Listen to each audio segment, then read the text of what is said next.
Greetings. This is Now TV, Diplomatic Corner.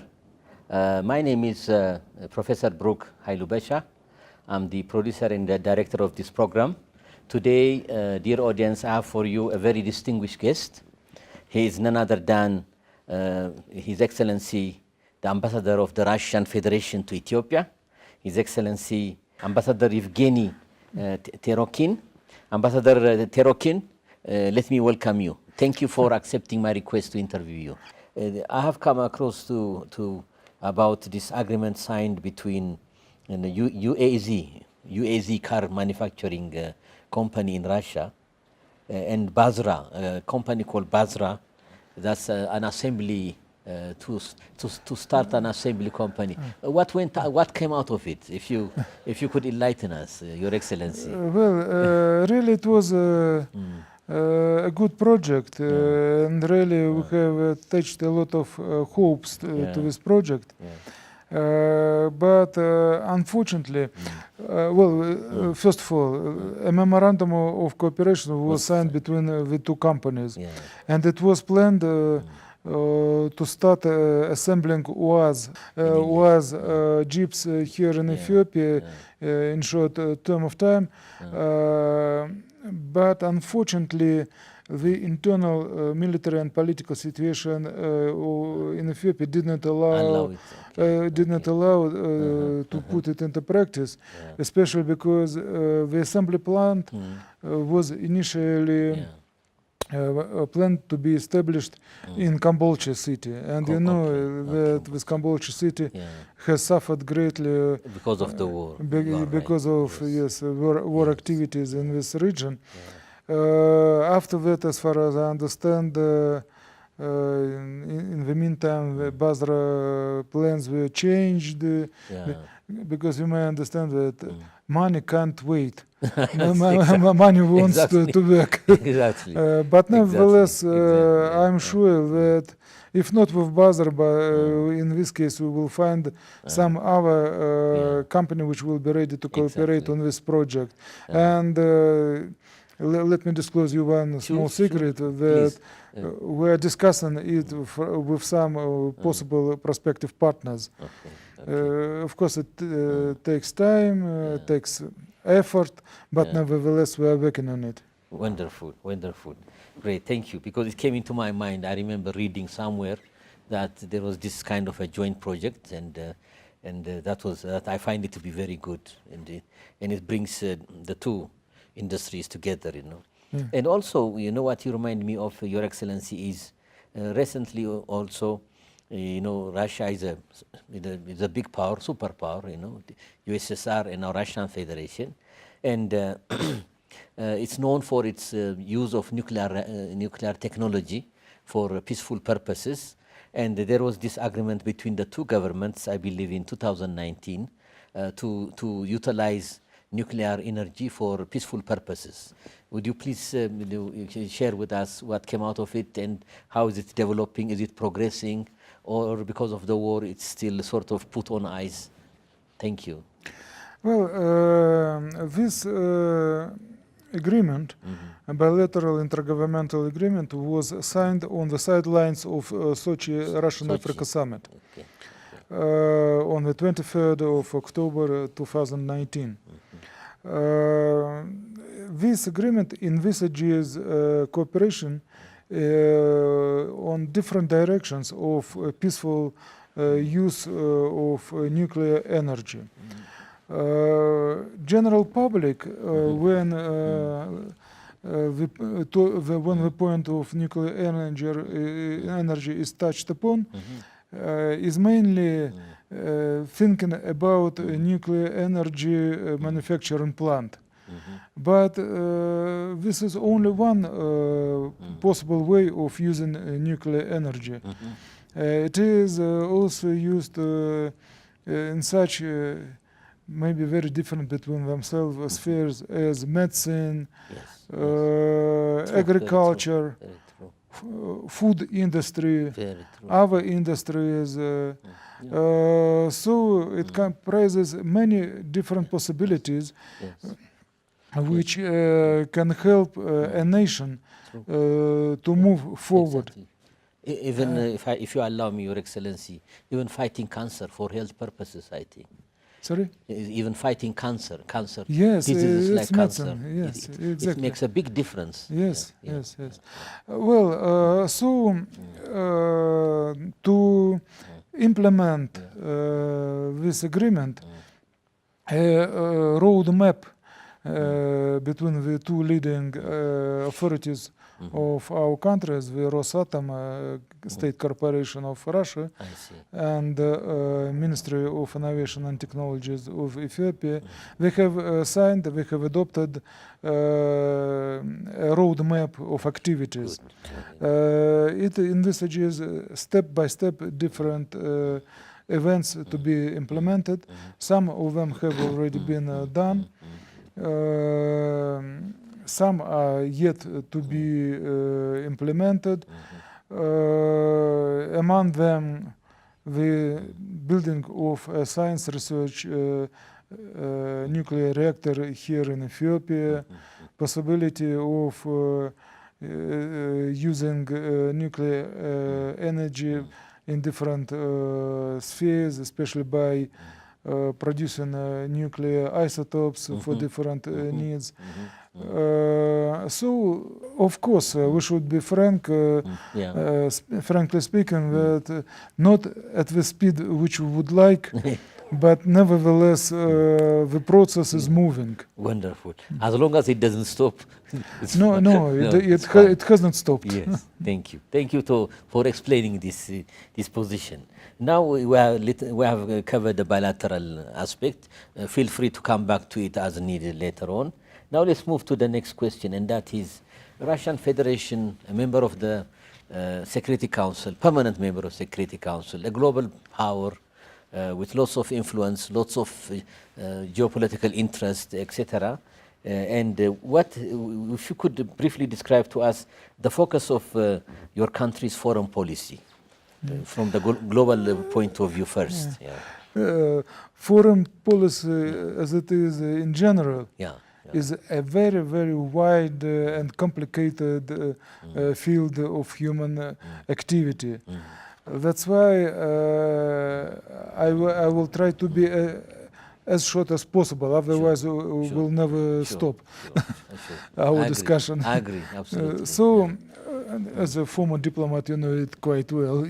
I think even maybe better than I do, judging from your previous experiences. As colleagues, yes. Thank you, Your Excellency. Appreciate it. So, the fundamental document of Russian diplomacy, of the present-day Russian diplomacy, is the foreign policy concept of the Russian Federation, which was approved by the President of Russia, Mr. Vladimir Putin, on November 30, 2016. In accordance with it, Russian foreign policy is focused on solving key state tasks, in particular creating favorable external conditions for sustainable economic growth, strengthening international peace and stability, strengthening universal security, enhancing the role of the United Nations, development of bilateral and multilateral mutually beneficial and equal partnership with foreign states. The key principles of Russia's foreign policy remain unchanged for decades. It is focusing on upholding national interests, independence, openness, predictability, pragmatism, multi-vector approach. The process of transformation of the world order has become irreversible. Today it is clear that attempts to establish a unipolar model have failed. There is a growing demand for a truly equal world system. New major players having a stable economic base are striving to more actively influence regional and global processes, with good reason claiming a more significant participation in key decision-making. Russia fully advocates for multipolarity, to be fair and unifying, taking into account the approaches and concerns of all participants of international communication without exception, and contributing to ensuring a stable and secure future. At the present moment, most of the world community rejects approaches in which some countries are trying to empower themselves with the right to dictate their will to others. This does not suit those who have been accustomed to certain patterns of world development for centuries. The reaction of Western countries to the processes taking place in the world shows their true ideological attitudes. Behind the rhetorics of liberalism, democracy, and human rights, there is a desire to maintain their global dominance. In turn, this is associated with gross violations of international law, which is replaced by certain so-called rules that the Westerners themselves invent from time to time and wish to impose on all other members of the international community. One of the clearest examples of the use of this kind of double standards is foreign policy which is pursued by Western countries in the situation in Ukraine, where Washington and its satellites for many years have been contributing to the spread of strengthening of the ideology of neo-Nazism and Russophobia, turned a blind eye to the crimes of the Kiev regime against the civilian population of Donbass, encouraged the Ukrainian authorities to sabotage and refuse to implement the Minsk agreements. As a result, all this led to the inevitability of Russia's conducting a special military operation in Ukraine in order to demilitarize and denazify this country, the meaning of which is to eliminate threats to the national security of the Russian Federation from Ukrainian territory, protect the population of the Donetsk and Lugansk People's Republics from neo-Nazi punishers, and also liberate the Ukrainians themselves from the oppression of the anti-people, anti-Russian and pro-Western government, so that the Ukrainian people could finally determine their own future. Now we see that the United States, Great Britain, and some other countries of the European Union do not allow the leadership of Ukraine even to negotiate a settlement of the situation and keep it from making constructive steps. Instead, they are pumping weapons into Ukraine, forcing to use them more and more riskily, as well as military instructors and mercenaries.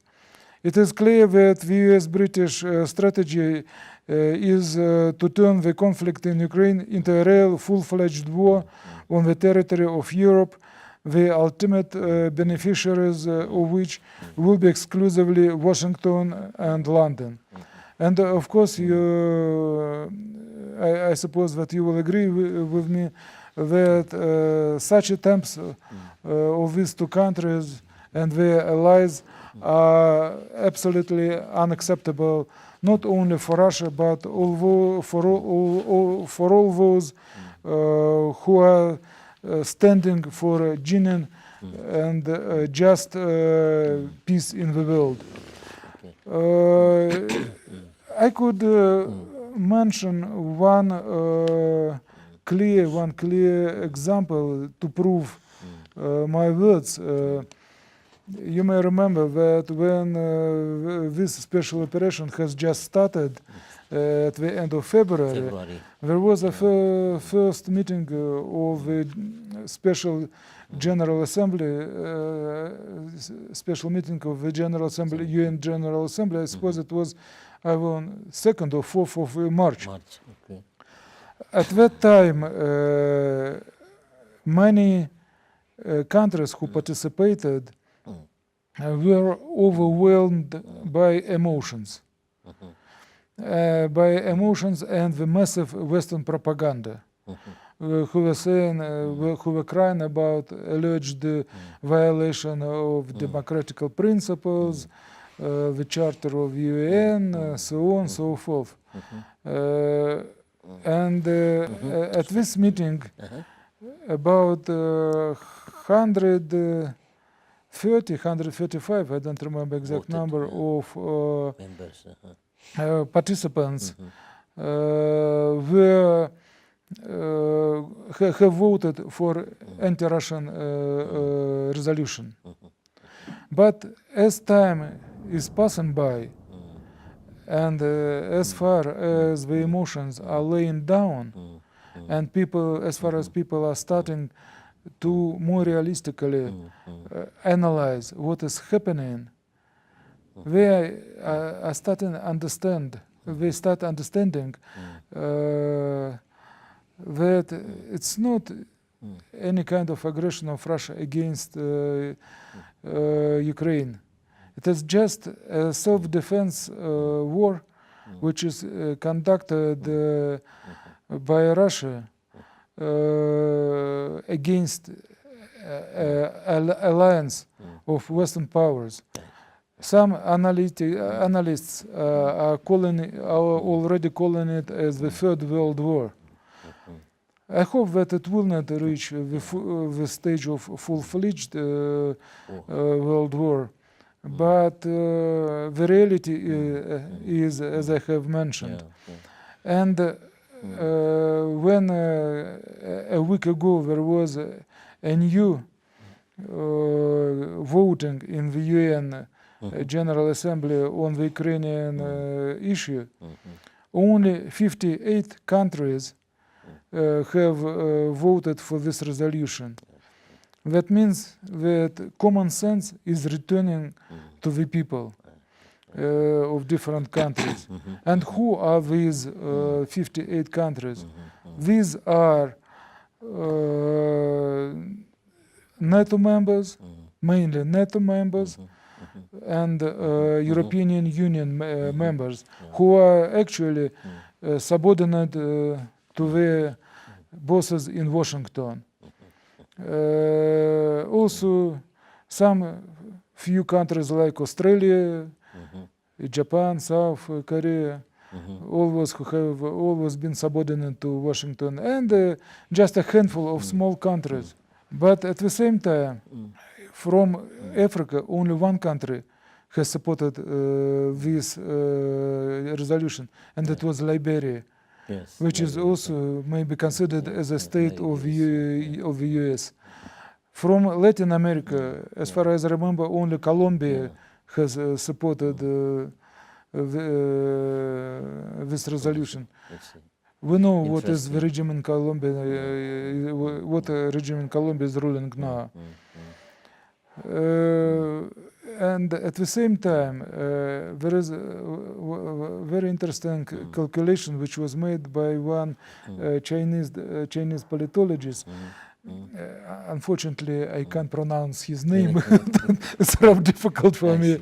But according to his calculation, the population of the countries which do not support the American and Western stance on Ukrainian affair constitutes 75% of the total world population. So only 15 of the world population, not population even, but the countries with 15% of world population are now standing against Russia's position in this case.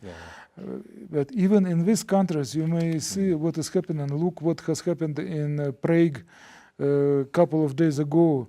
With tens of thousands of demonstrators who came to protest their government's position. People, as far as I know, people in Europe, especially in Central Europe, are starting speaking about possible revolution. God save us from revolution in Europe now, of course. But nevertheless, this is just showing what is happening now in the world. Yeah. It's very, thank you. It's very complicated, really. It's very hot issue, a very current issue. You know, the crisis in Ukraine and the Russian Federation. If you look across even in Africa, the whole world, you see a certain, I wouldn't say a certain cloud, heavy cloud, but there are serious things happening throughout the world. Even fundamental questions like, how do you solve this problem, you know?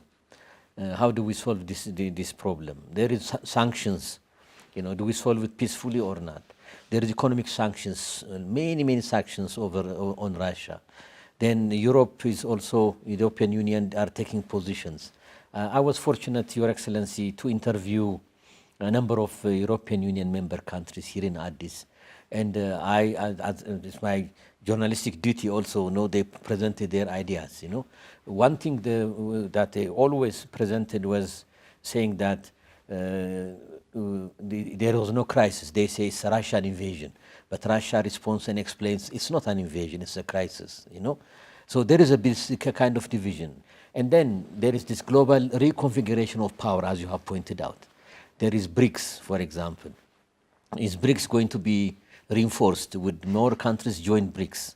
Then we also see China and Russian federations really coming together, coming closer together as an alternative force. So all this is happening in the world. Then you see the impact of this crisis over African countries, like wheat, shortage of wheat, Odessa, using the port of Odessa and the like. And Russia agreed finally to allow movement of cargo ships to sail out of Odessa, and even one arrived in Djibouti, I believe, recently.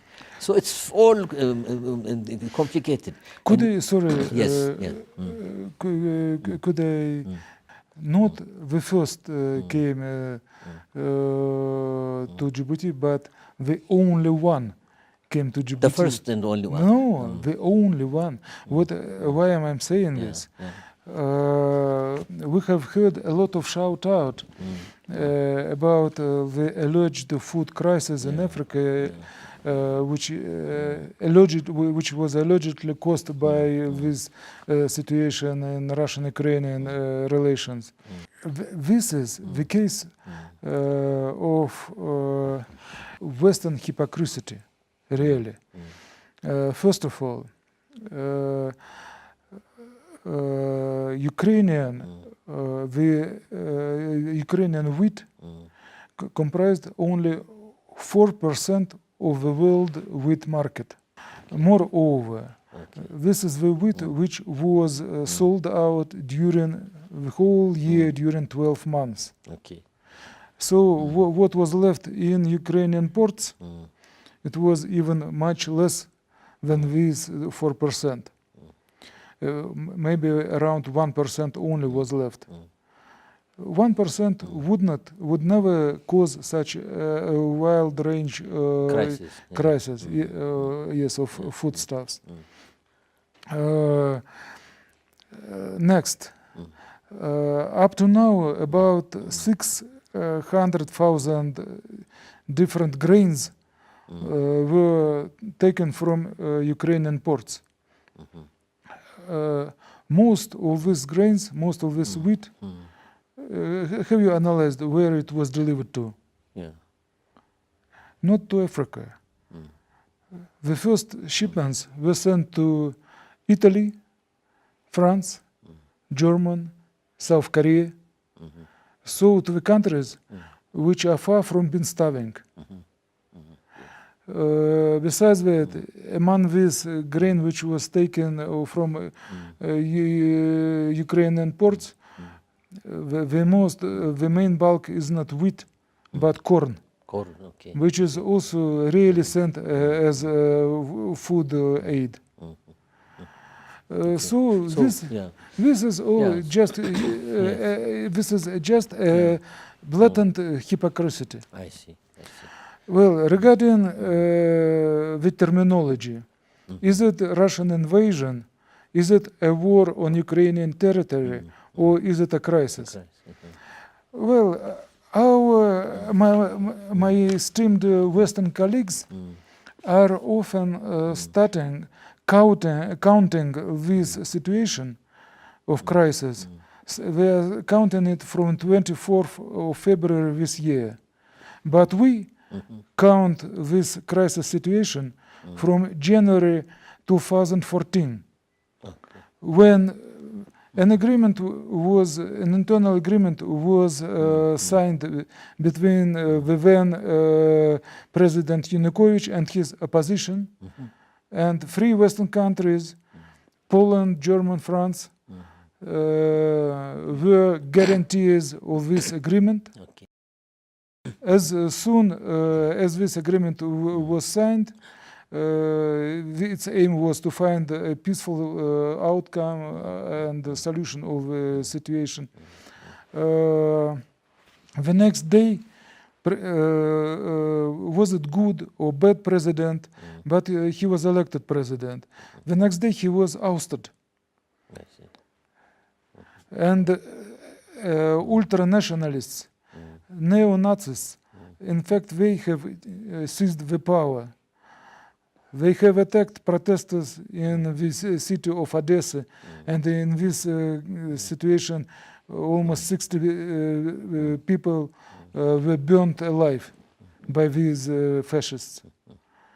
They started attacking Donetsk and Lugansk regions, where mainly Russian population refused to work, to live under their rule. They tried also to attack Crimea, where the local population has raised against this coup d'etat. This was the beginning of the crisis. And for 8 years, instead of pressing Kiev regime's subsequent rulers, instead of pressing them to fulfill the Minsk agreements, instead of pressing them to follow their own constitution, the Westerners were pumping massive arms deliveries into this country. They were training its army, and they were doing everything to make of Ukraine some kind of anti-Russia entity. And one of these steps was to drag Ukraine urgently to the membership of NATO. We could not accept it under no condition. In 1989, when Germany was unified. The Berlin Wall came down in Germany. Yes. When Germany was reunified, the Westerners promised NATO will not make a single step to the east. After it, in 30 consequent years, in 6 waves, the NATO bloc has approached our own borders, 350 kilometers from Moscow. Wow. Yeah. Could we tolerate this? Wow. Yeah. It was like a gun muzzle at our head. Is it on the Baltic side, the Baltic states, or is it on the Hungary-Romanian side? Or It is from southwestern side. Southwestern side? Yes. Okay. I'm not speaking about Baltic republics, their not NATO membership. Yes, they are not. Although they are not less Russophobe than Ukrainian regime, but they are not so meaningful as Ukraine, which had second large army in Europe, by the way. Yes. And it was really a very strong army. Even in the Soviet times, I think the second largest maybe arsenal or the third nuclear arsenal were in Ukraine maybe at the time, Kazakhstan in Ukraine. Some launching sites were in Ukraine, yes.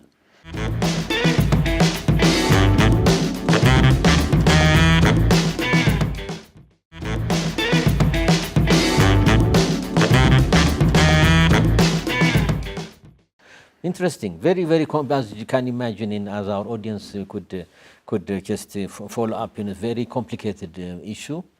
And of course, there is the issues of peace, security, stability, among Europe and even as far as Africa. We do hope, that finally, peace will come and this issue will be resolved. We do hope and pray that that will happen. Yeah. There was an ancient Chinese proverb. Okay. If you want to damn somebody, wish him to work in the time of changes. I hope that will not be doomed. No.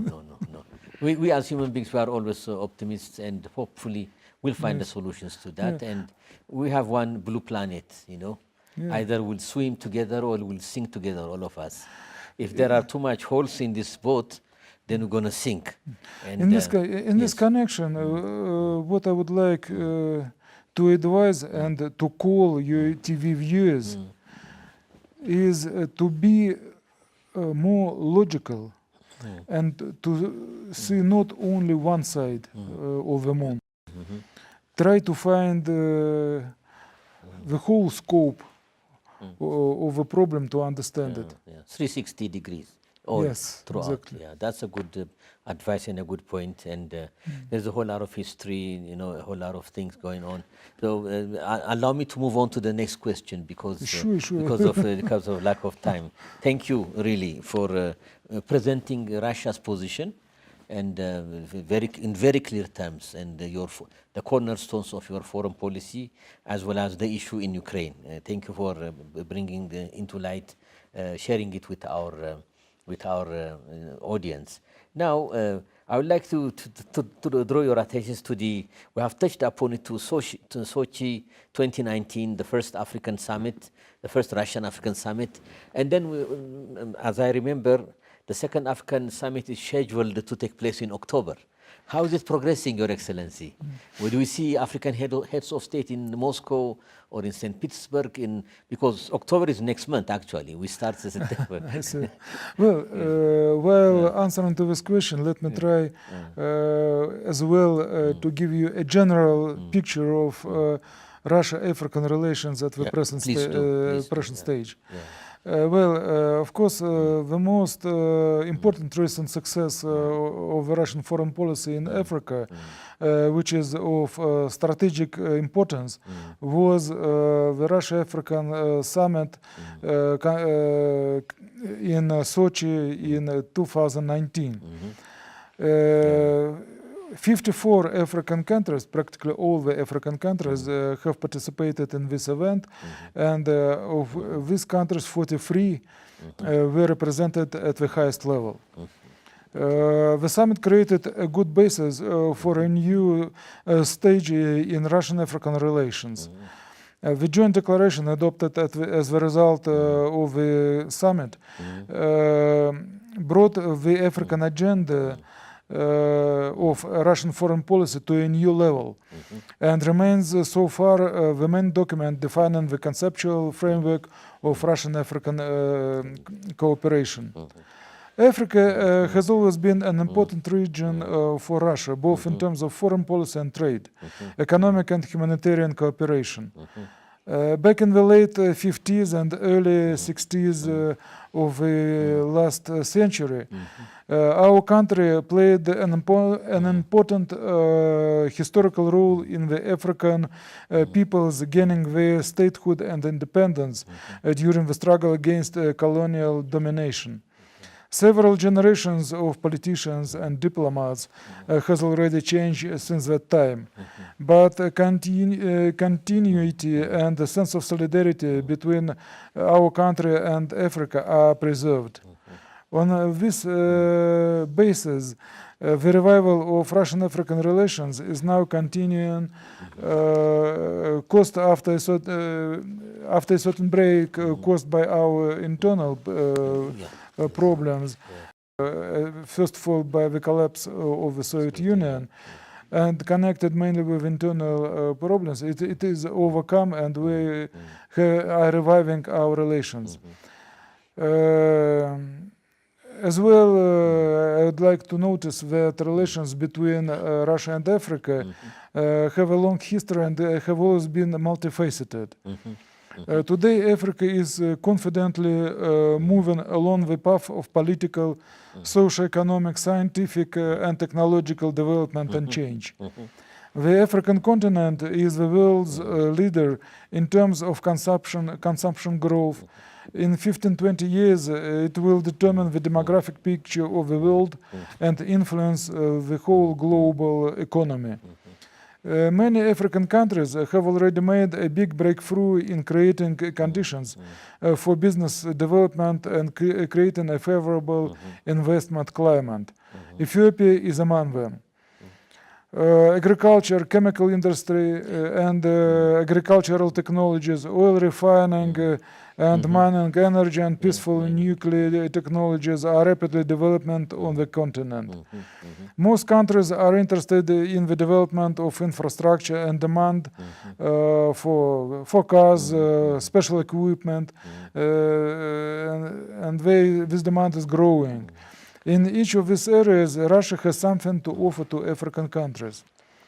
In addition, I'd like to notice that the Western vector of Russian foreign policy as a whole has significantly diminished and decreased due to the non-constructive confrontational policy of the collective West towards our country.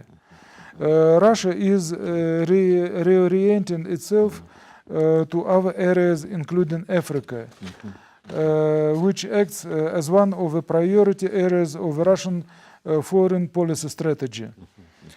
In addition, on the geopolitical track, the positions of Russia and most of African countries often converge. We act in a coordinated manner on many international platforms, including the United Nations. Cooperation in the field of capacity building is also mutually beneficial for both parties. The country that sends students to Russia receives highly qualified specialists who are ready to work for the good of their motherland in various fields. At the same time, there is also a rapprochement of peoples, certain spiritual connection, affection is formed. This becomes the basis for partnership and friendly relations between the people of our countries. I know a lot of people in Ethiopia who were educated, who have been educated in the USSR and in Russia, and still are warmly remembering the years of their studies. The main factor in cooperation between Russia and Africa is that our interests do not run counter to the interests of the countries of the region. And this is precisely what provides Russia with a competitive advantage over most of other countries represented in Africa. Despite the coronavirus pandemic, we managed to maintain and even increase the momentum of our partnership.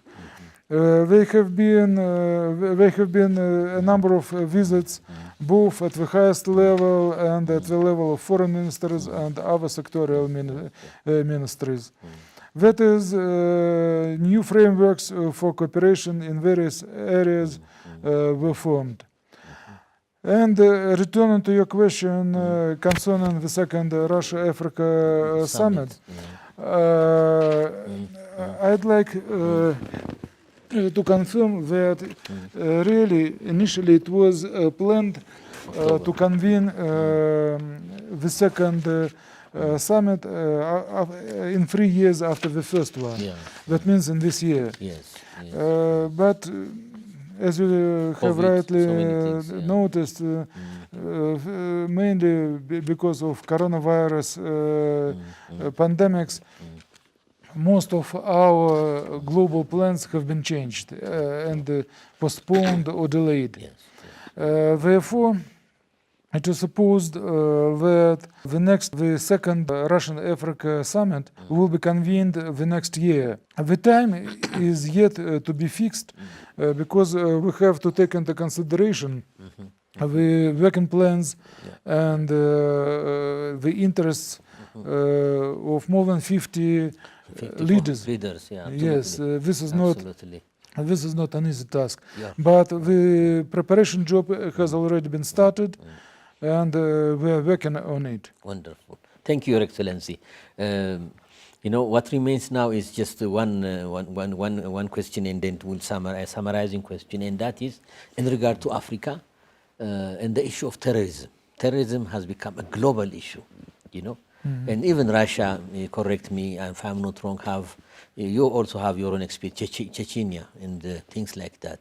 Now it's peaceful, but before, Yeah. And then now we have, Islamic State, IS, then Al-Qaeda before it, 9/11, as it's called. And chapters of these terrorist organizations are now in the African continent, In the West, we find, even in the West, in the Maghreb as well, Al-Qaeda chapters. We find Islamic State chapters.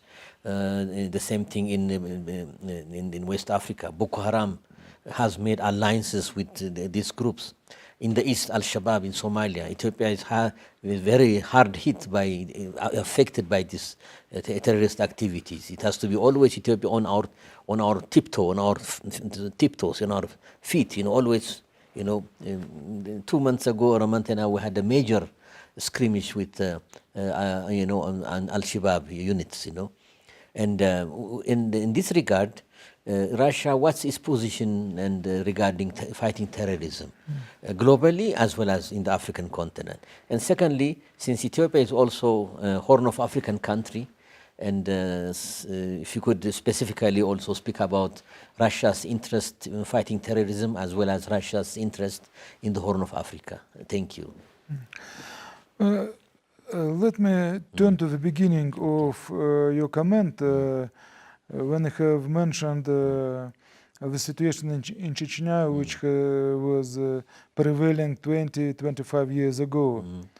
At that time, there was really a war in this region.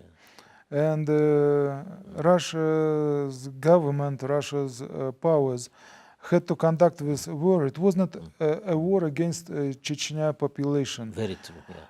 It was a war against international terrorist aggression. At that time, we have warned those who were standing behind these foreign terrorist aggressors. Some of Western powers who are now shouting a lot about we need to struggle against terrorism. At that time, they were shouting about we need to protect human rights. But in this connection, I am remembering one historical example.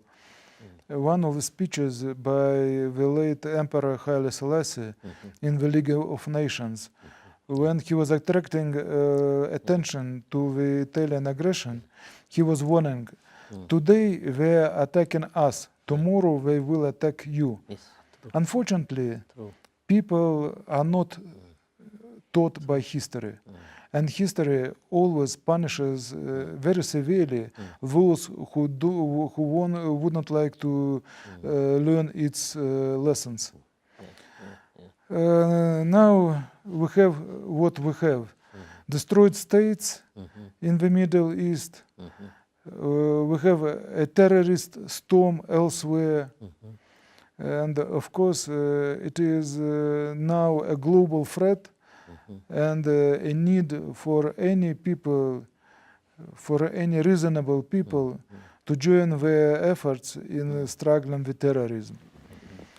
Russia takes an active part in international cooperation to counter modern security challenges, primary international terrorism in all its forms and manifestations. Our country cooperates in the field of combating terrorism and extremism on the basis of international law, primarily the United Nations Charter, the relevant resolutions of the United Nations Security Council, and the UN Global Counter-Terrorism Strategy. Russia is determined to intensify contacts between law enforcement agencies and special services of the Russian Federation and African states in order to combat organized crime, drug trafficking, human trafficking, illegal arms trafficking, money laundering, illegal immigration, and piracy. One of the areas of which cooperation of such cooperation is coordination of efforts and exchange of experience in the field of combating terrorism and extremism, including within the framework of the implementation of joint programs to build the appropriate capacity of African states and train national police officers and African peacekeeping missions in specialized educational organizations of the Russian Federation.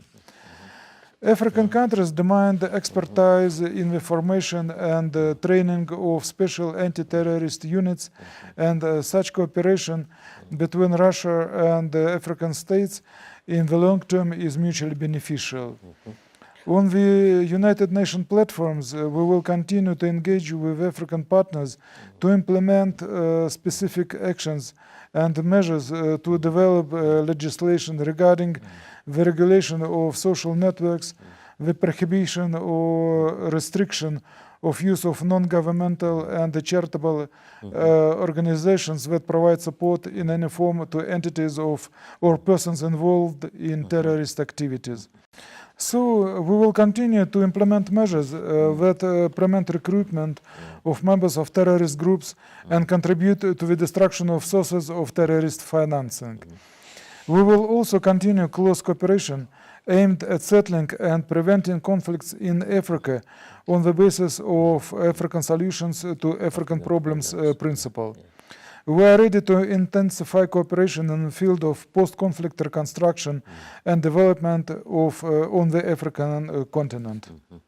Wonderful. Thank you. Thank you for presenting clearly the Russian position. Thank you. Now what remains is to wrap up our discussion. Your Excellency, so many topics were covered in issues.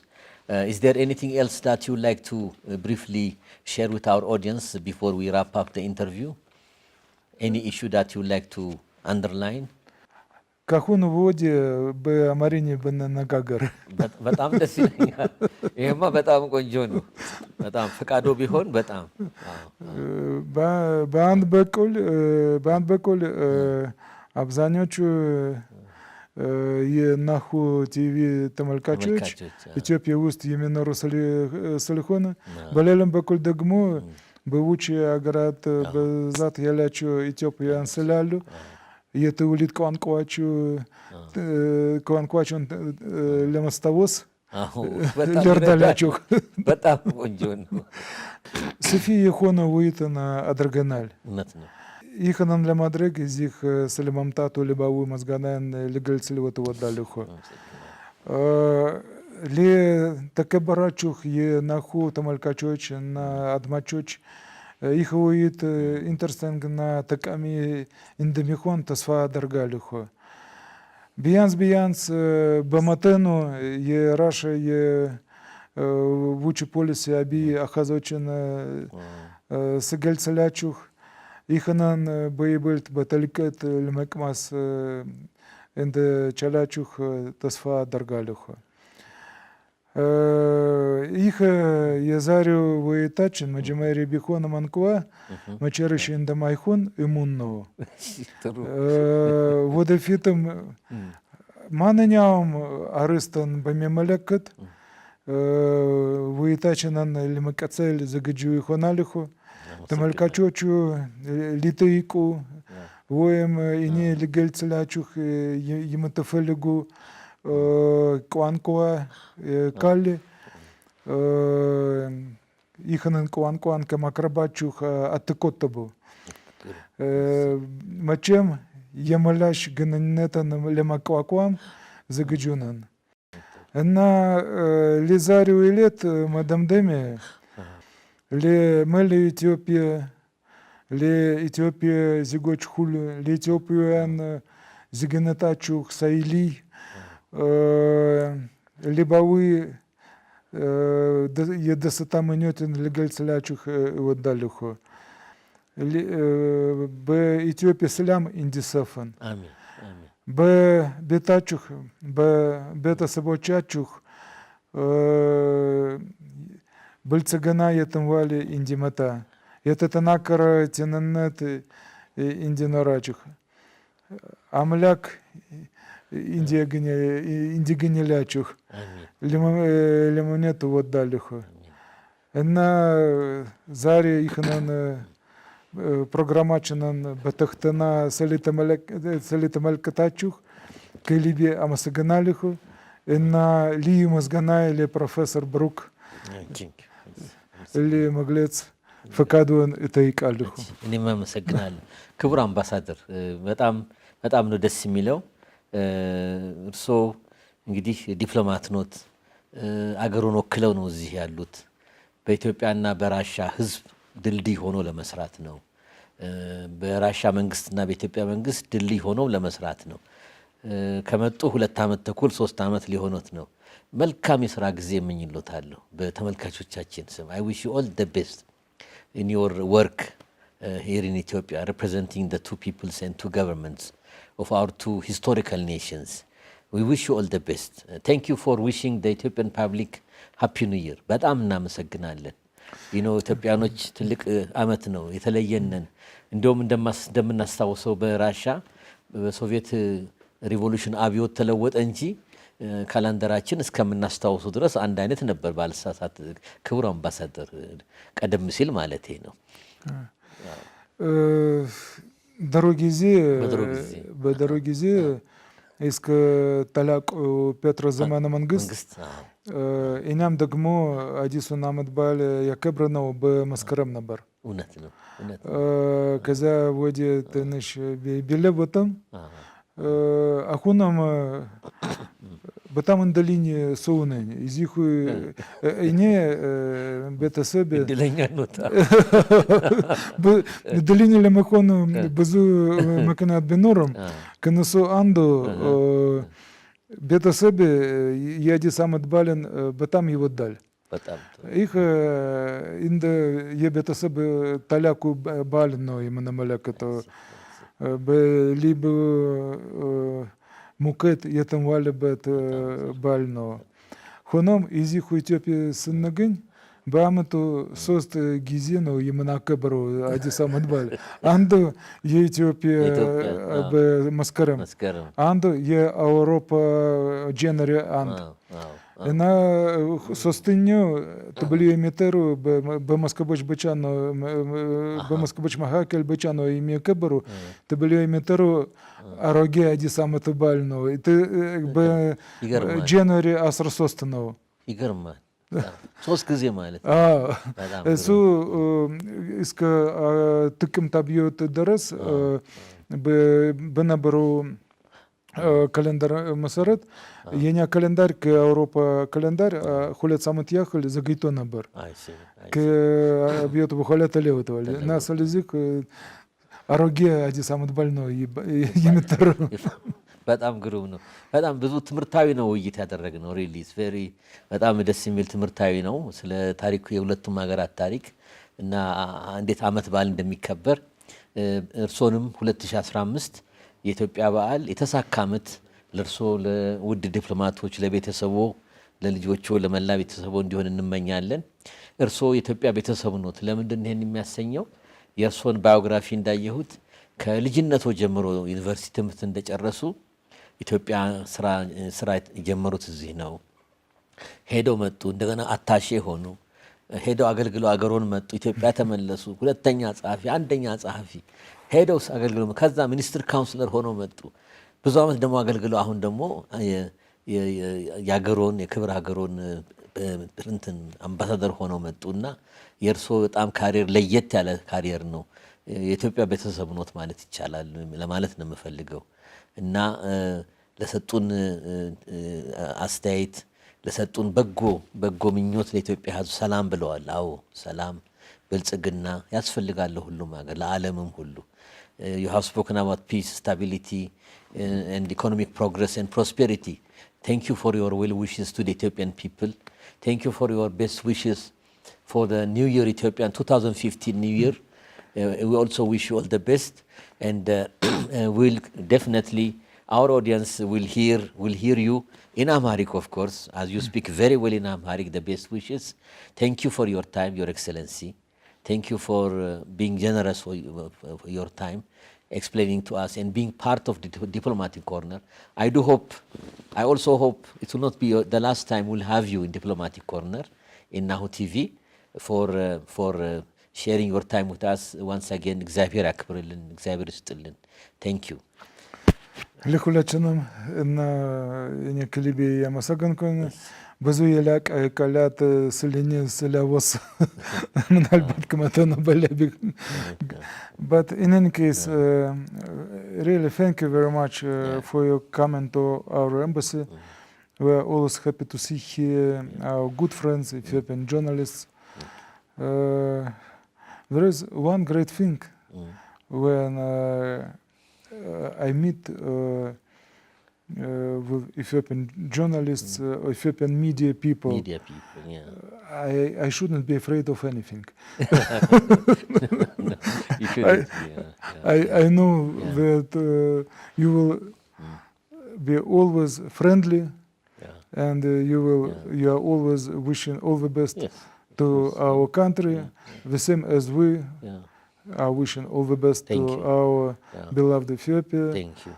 And for the cooperation and friendship between our two countries and our two peoples. Yes, and peace to the world and peace to everyone, to all countries in the world. Thank you, Your Excellency. Thank you. So, dear audience, let me wrap it up. This was Diplomatic Corner.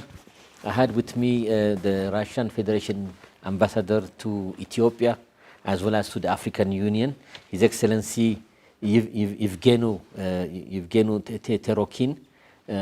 And next time, please be on the lookout. We'll come back with another distinguished ambassador and high-level diplomatic representative. Thank you for watching us. Goodbye.